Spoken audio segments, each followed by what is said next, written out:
வணக்கம் அன்புள்ள கும்பராசி நேயர்களே. நீங்கள் காணொளியின் தலைப்பை பார்த்திருப்பீர்கள். அந்த தலைப்பை நான் ஏன் வைத்தேன் என்று நீங்கள் யோசித்துக் கொண்டிருக்கலாம். நான் வைத்த தலைப்பு, கும்பராசி அன்பர்களே, உங்கள் வாழ்வில் அக்னி பரீட்சை நடந்து கொண்டிருக்கிறதா? அப்படியானால் அதற்கு காரணம் என்ன? அந்த அக்னி பரீட்சை எப்போது முடிவடையும்? அதை பற்றி தான் பார்க்க போகிறோம். இந்த காணொளியை நீங்கள் மிகவும் கவனத்துடனும் சிந்தனையுடனும் புரிதலுடனும் பார்க்க வேண்டும் என்று நான் விரும்புகிறேன்.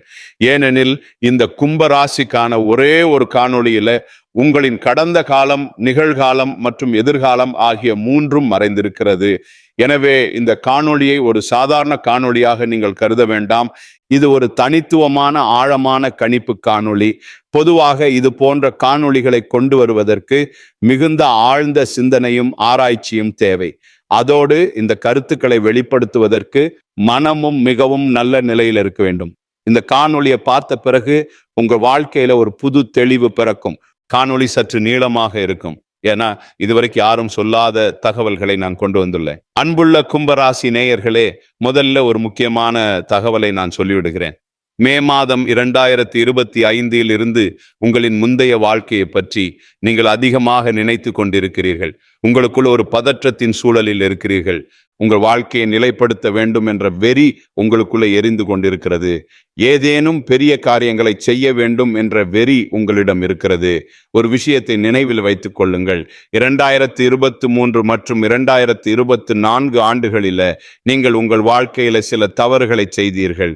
நீங்கள் செய்த முதல் தவறு என்னென்றால், குடும்பத்தின் பொறுப்புகளில் இருந்து, கடமைகளில் இருந்து விலகி தனியாக வாழ உங்களுக்கு வாய்ப்பு கிடைச்சது. ஆனால் அந்த வாய்ப்பை நீங்க நிராகரித்து விட்டு உங்களை தவறாக பயன்படுத்திய அதே குடும்பத்திலேயே மீண்டும் மும்முரமாக இருந்து விட்டீங்க. திருமணம் செய்து ஒரு சரியான இலக்கை நோக்கி செல்ல உங்களுக்கு வாய்ப்பு இருந்தது. ஆனால் நீங்கள் உங்கள் தாம்பத்திய வாழ்க்கையில அல்லது ஒரு உறவில் ஈடுபட ஒரு தவறான தேர்வை செய்தீர்கள். மேலும் அது உங்கள் வாழ்க்கையை நரகமாக்கி விட்டது.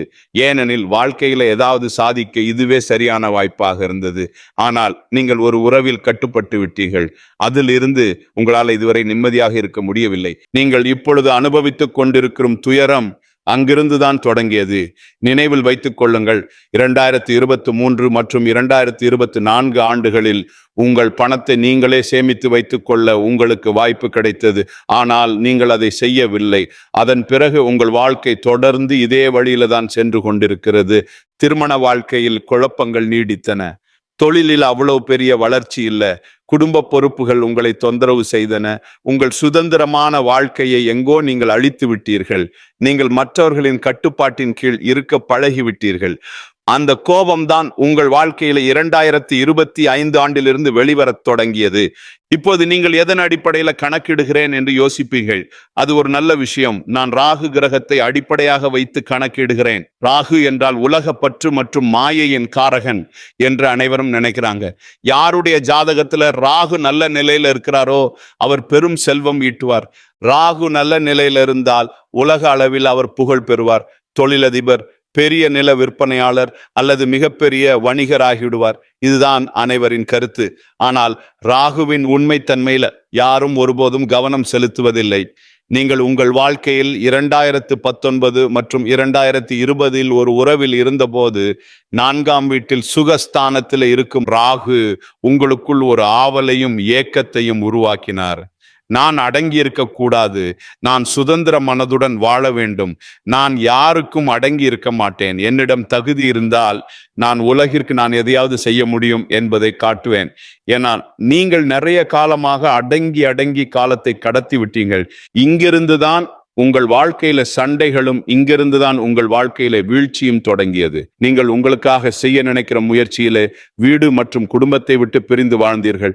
அதுவே போராட்ட காலத்தில் உங்களுக்குள் இருந்த கோபத்தை வெளியேற்றியது. ராகு என்றால் என்ன? ராகுவின் அதிகாரம் ஒரு நிழல் கிரகம் ஆகும். புரிந்து கொள்ளுங்கள், சூரியனையும் சந்திரனையும் கூட தன்னுள் அடக்கி கொள்ளும் ஒரு கிரகம் இது. இது பூர்வ ஜென்மத்தின் முற்பிறவியின் காரகனும் ஆகும். எனவே 2019 மற்றும் 2020 ஆண்டில்தான் நீங்கள் வாழ்க்கையில ஏதாவது செய்ய வேண்டும் என்ற ஆவல் உங்களுக்குள் எழுந்தது. இந்த ராகு உங்களுக்குள் ஒரு மாய வலையை உருவாக்க தொடங்கினார். புரிந்து கொண்டீங்களா? 2020 மற்றும் 2021 ஆண்டுகளில் உங்கள் ஜாதகத்தில் ராகு தலைகீழாக 3ஆம் வீட்டை, சகோதர மற்றும் தைரியஸ்தானம் நோக்கி உங்கள் வாழ்க்கையில் பிரவேசித்த போது உங்களுக்குள் தன்னம்பிக்கை அதிகரித்தது. ஆம், அந்த ஆண்டுகளில் நீங்கள் பலவிதமான உறவுகளில் ஈடுபட்டீர்கள். கெட்டவர்களுடன் தொடர்பு ஏற்பட்டது. வெளிநாடுகளுக்கும் சென்றீர்கள். உங்கள் ஊதியமும் அதிகரித்தது. ஆனால் உங்களுக்குள் கோபம், ஆத்திரம் மற்றும் நான் யாருடைய கீழும் இருக்கக்கூடாது என்ற எண்ணமும் தோன்றியது. ஒரு வகையில இந்த குணம் உங்களை சரியான வழியில் இட்டு சென்றது. ஆனால் 2022 மற்றும் 2023 ஆண்டுகளில் ராகு 3ஆம் வீட்டில் பலமான நிலையில் வந்தபோது உங்கள் வாழ்க்கையில் தன்னம்பிக்கை அதிகரித்தது. திடீரென பணமும் வந்தது. ஆனால் இந்த நேரத்தில் உறவுகளும் முறிந்து விட்டன. ஒரு சரியான தொழிலும் கைவிட்டு போனது. வீடும் கைவிட்டு போனது. இடமும் கைவிட்டு போனது. வாழ்க்கை துணையும் கைவிட்டு போனது. குழந்தைகளுடன் கருத்து வேறுபாடுகளும் தோன்றின. இப்போது நான் ஒரு முக்கியமான விஷயத்தை சொல்ல போகிறேன். இதுவரை யாரும் இந்த விஷயங்கள்ல கவனம் செலுத்தல. ராகுவுக்கு மனிதனின் மூளையில அதிகாரம் உண்டு. மனிதன் தன் வாழ்க்கையில அதிக தவறுகளை செய்து அதிகமாக பாதிக்கப்பட்ட பிறகு ஆன்மீகத்தை நோக்கி சென்றால் அது கேதுவின் காரணமாகத்தான் நடக்கும். கேது துயரத்தை கொடுத்து தர்மவானாக மாற்றுவார்.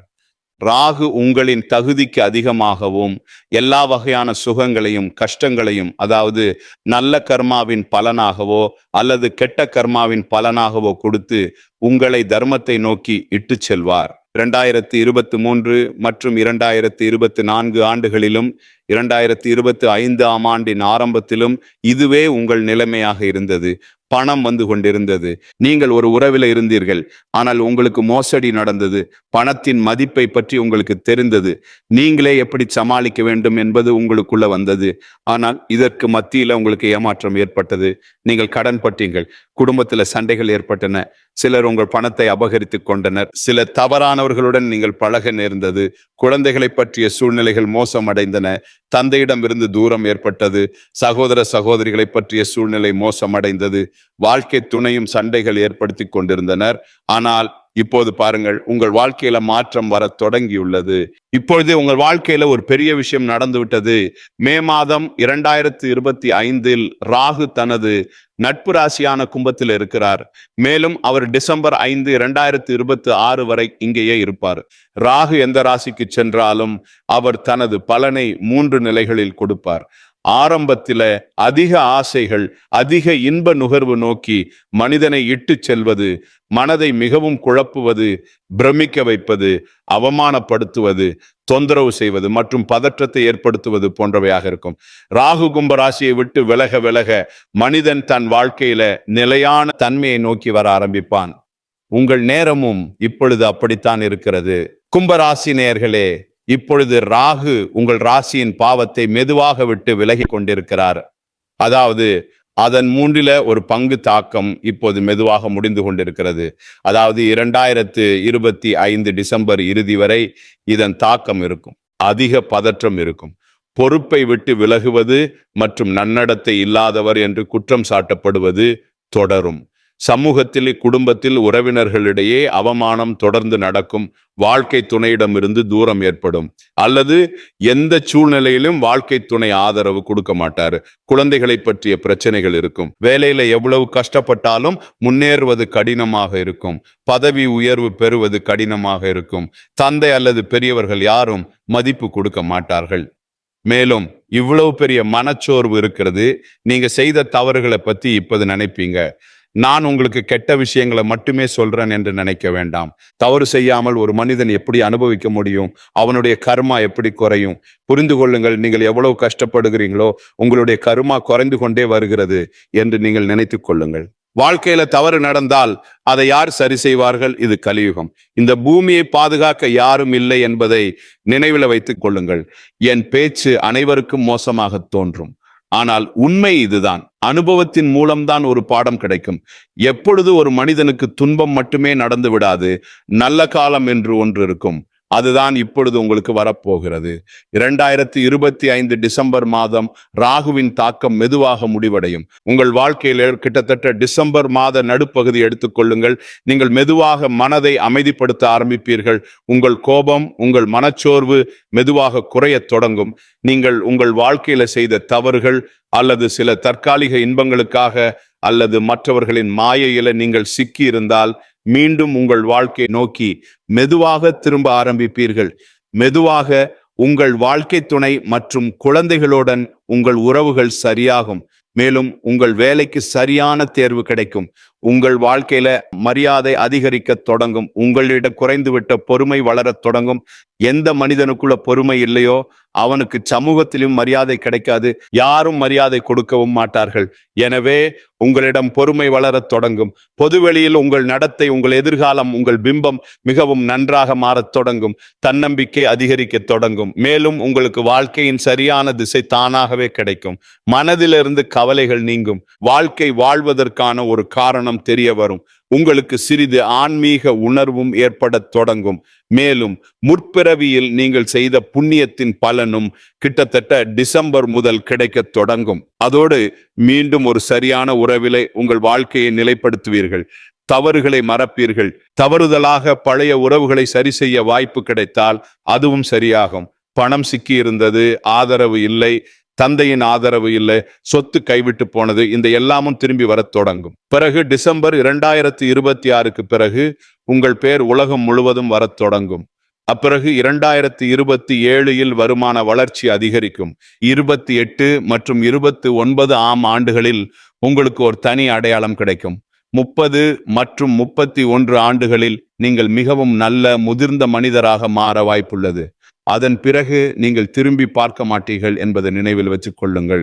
இந்த விஷயங்கள் அனைத்தும் அசாதாரண ஆசைகள் காரணமாக நடந்தது. பிரமையின் மாய வலையில சிக்கியதால் நடந்தது. தவறான நபர்களின் காரணமாக நடந்தது. நீங்கள் எங்கிடம் கேட்டால் ஏன் நடந்தது என்று நான் சொல்லுவேன். நீங்க உங்கள் வாழ்க்கையில நிறைய கற்றுக்கொள்ள, இது விடுபடுதலை பெறுவதற்காக நடந்தது. நீங்கள் தொழில்நுட்ப அறிவை கற்றுக்கொண்டீர்கள், உறவுகளின் அறிவை கற்றுக்கொண்டீர்கள், அதோடு பணத்தின் முக்கியத்துவத்தை கற்றுக்கொண்டீர்கள், உறவுக்கும் அயலாருக்கும் உள்ள வித்தியாசத்தை புரிந்து கொண்டீர்கள், குழந்தைகளின் சூழ்நிலையை பார்த்தீர்கள், பணம் மற்றும் சொத்தின் சூழ்நிலைகளை பார்த்தீர்கள். கடந்த காலம் உங்களுக்கு மனதளவில் துயரத்தை அளிக்கிறது. என்றால் ராகு இப்போது உங்களை பிரமை உலகத்தில் இருந்து வெளியேற்றி ஆன்மீகம், விடுபடுதல் மற்றும் வாழ்க்கையின் நேரான பாதையில இட்டு சென்று கொண்டிருக்கிறார். அதாவது உங்களிடம் இருந்து ஏதேனும் தவறு நடந்திருந்தால் நீங்கள் அந்த தவறை ஏற்றுக்கொள்கிறீர்கள். மேலும் அதை சரி செய்யவும் முடியும். இப்போது உங்கள் உறவுகளில ஆசைகளை விட நீங்கள் மதிப்பை கொடுக்க போகிறீர்கள். பணத்தை விட உங்களுக்கு நீங்களே மதிப்பை கொடுக்க போகிறீர்கள். மேலும் சிறிய சிறிய வீண் பேச்சுகளுக்கு நீங்க கவனம் கொடுக்க போறதில்லை. ஏனென்றால் இப்போது நீங்கள் வாழ்க்கையில நிலை பெற்று விட்டீர்கள். பரிகாரம் சொல்றேன். சந்தன திலகம் இடுங்கள், நாய்களுக்கு உணவு கொடுங்கள். ராகு உங்கள் ராசியில் இருக்கிறாரு. அதோடு உங்கள் குழந்தைகளுடன் நல்லுறவை ஏற்படுத்தி கொள்ளுங்கள். குழந்தைகள் மீது கவனம் செலுத்துங்கள். குழந்தை பாக்கியமும் கிடைக்கும். மேலும் நான் சொல்ல விரும்பும் மிக முக்கியமான விஷயம், சிறிது தர்மத்தை நோக்கி செல்லத் தொடங்குங்கள். அமைதி கிடைக்கும். உங்கள் வாழ்க்கை இங்கிருந்து சரியாகிவிடும். 2026 வரை காத்திருங்கள். அப்பிறகு எல்லாமே நல்லதே நடக்கும். மீண்டும் ஒரு அடுத்த காணொளியில் சந்திக்கிறேன். அதுவரை வணக்கம்.